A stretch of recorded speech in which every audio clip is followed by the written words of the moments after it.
যদি শুধু নামাজ, আজকে যেই গরম বাংলাদেশে চলতেছে, আমি তো বলতেছি আল্লাহ নারাজ হয়ে গেছেন। আর হবেন না কেন? হবেন না কেন?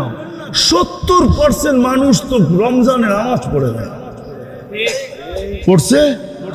কয় পার্সেন্ট পড়ছে? 30%, 70% পড়ে না। রমজান তো রমজান ছিল না, এক মাস তো 70 মাস ছিল, এক মাস তো 83 বৎসর ছিল লাইলাতুল কদর। এক মাস পড়ে যদি বইতো বসে থাকতো, 12 বাকি 11 মাস না পড়তো, আল্লাহ যদি গরম দিত তাহলে উপর দিকে হাত উঠায় বলতে পারতো গরম দেন কেন? আল্লাহ যদি জিজ্ঞাসা করতো 11 মাস আসলি না কাছে, গরম দিব না তো দিব না কেন? আপনিও তো বলতে পারতেন এক মাস তো পড়ছি। ওটা কি এক মাস ছিল? ওটা তো 70 মাস ছিল। এক ফরজ করলে